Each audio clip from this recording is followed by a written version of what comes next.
अस्सलाम दोस्तों, आज हम बात करेंगे सिंध यूनिवर्सिटी के जो सिलेबस के बारे में। ये सिलेबस किस तरीके के एमसीक्यूज होते हैं, कहाँ कहाँ से आते हैं, आपको पता नहीं होगा तो इसके बारे में बात करेंगे। इसके अंदर 4 सब्जेक्ट होते हैं: English, general knowledge, general science और जनरल मैथमेटिक्स। तो इसके बारे में बात करेंगे, इनका मतलब किस जनरल साइंस के अंदर कौन से एमसीक्यूज आते हैं और किस किस के बारे में आपने तैयारी करनी है। जनरल साइंस तो ज़्यादा हो जाएगी, आपने कहाँ कहाँ से तैयारी करनी है, कम टाइम के अंदर आपने अच्छा स्कोर कैसे लाना है, इसके बारे में बात करेंगे। तो सबसे पहले सिंध यूनिवर्सिटी के जो टेस्ट है इंग्लिश सब्जेक्ट के 30 एमसीक्यू होते हैं। इसके अंदर क्या होते हैं, साइनोनिम्स होते हैं, एंटोनिम्स होते हैं। अब साइनोनिम्स एंटोनिम्स की आपकी बिल्कुल प्रिपरेशन करवाई जाएगी। इस मेरे ग्रुप के अंदर मैं व्हाट्सएप ग्रुप का लिंक होगा डिस्क्रिप्शन के अंदर, आपने वो ज्वाइन कर लेना जल्दी से। उसके अंदर आपको जनरल नॉलेज और साइनोनियम एंटोनियम सब सेंड कर दिए जाएंगे, ये फ्री है बिल्कुल। साइनोनियम्स एंटोनियम्स होते हैं और स्पेलिंग्स आपको दी गई होंगी, 4 अल्फाज दिए होंगे और आपसे पूछा जाएगा इनमें से स्पेलिंग जो करेक्ट है वो किसकी है। तो आपने उसको सेलेक्ट करना पड़ेगा, तो स्पेलिंग को आपने देखना पड़ेगा। तो सब तो आप नहीं देख सकते, आप कुछ वर्ड्स आप देख के जाइएगा इंशाल्लाह। उनमें से अगर 1-2 लग जाते हैं तो अच्छी बात है, 1-2 ही एमसीक्यूज आते हैं इससे। उसके बाद अब बात कर लेते हैं नरेशन, एक्टिव पैसिव। इसके 5 तकरीबन 10 क्वेश्चन तकरीबन इनके होते हैं और ये बिल्कुल इंपॉर्टेंट टॉपिक है। आपने अगर इनका क्लियर नहीं किया तो क्लियर कर लें, और मेरे चैनल पे भी मैं अपलोड कर दूंगा इसके बारे में, लेक्चर दोनों के बारे में। उसके बाद एक प्रीपोजिशन होता है या अपोजिशनल है, मतलब ये कभी आता है तो कभी नहीं आता, तो इसके बारे में आपने ज़्यादा टेंशन नहीं लेनी, इसको भी आपने पढ़ के लाजमी जाना है।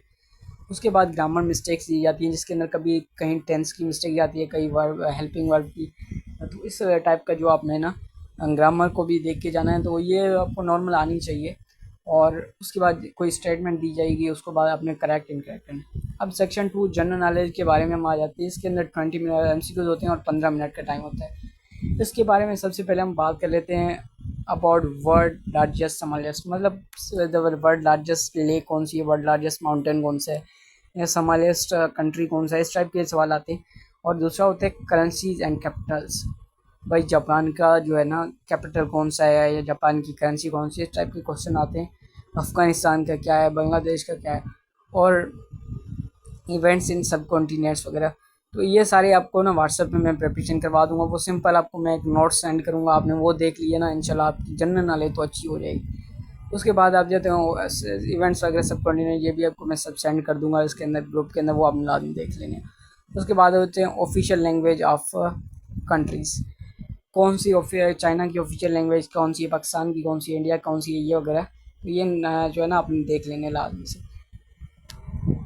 बाद जनरल नॉलेज के जो एक एमसीक्यूज आता है उसके बारे में बात कर लेते हैं, 1 या 2 आते हैं, ठीक है, नॉर्मल एक होता है ज़्यादा से ज़्यादा।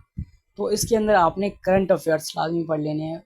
प्राइम मिनिस्टर कौन है, जो है ना सीएम कौन है सिंध का, इस्लामियात की इंफॉर्मेशन निकाल लेनी है कि कौन सी जंग कब हुई थी और कब जो है हज होता है, इस टाइप की जो है ना सारी इन्फॉर्मेशन अपने इसकी डेटेस वगैरह याद कर लेनी है। उसके बाद डेजर्ट, आइसलैंड या लेक, इसके बारे में आपके पास इन्फॉर्मेशन होनी चाहिए। इसको आपने सिर्फ एक बार देख लेना है, याद कर लेना है, तो वो आपको समझ आ जाएगी सबसे बड़ा डेजर्ट कौन सा है, थर्ड डेजर्ट, इस टाइप का जो है ना। और वैलीज़ एंड रिवर्स इन पाकिस्तान, इसके बारे में सबसे बड़ी वैली कौन सी है, रिवर छोटी कौन सी है, ये वाला याद कर लेना है। और बुक एंड अर्थर, इस सब के बारे में आपने टेंशन नहीं लेनी। कमेंट सेक्शन के अंदर मेरे व्हाट्सएप ग्रुप का लिंक होगा या डिस्क्रिप्शन के अंदर, वो ग्रुप आपने ज्वाइन कर लेना, वहाँ पे सारी इन्फॉर्मेशन आपको सेंड कर दूंगा। फिर उसके बाद अब आ जाते हैं जनरल साइंस के बारे में। उसके बाद सेक्शन 5 10 एमसीक्यू हो जाते हैं आईक्यू के। इसका आप पर डिपेंड करता है टेस्ट के अंदर कौन से एमसीक्यू आ रहे हैं और आप किस तरीके से उसको देख रहे हैं। मेरी एक ट्रिप पे आप 2 से 3 बार एमसीक्यू को पढ़ के आप टिक लगाना, इंशाल्लाह सही हो जाएगा, ज़्यादा हार्ड नहीं होती। आई होप आपको समझ आ चुकी होगी किस तरीके के क्वेश्चन आते हैं और किस तरीके की आपकी प्रिपरेशन हो चुकी है, किस तरीके की आप करेंगे।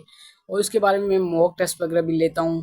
व्हाट्सएप ग्रुप आपने ज्वाइन लाजमी कर लेना है, इससे आपको बहुत फ़ायदा होगा। चैनल को सब्सक्राइब करने का नया है तो, और वीडियो को लाइक करना है।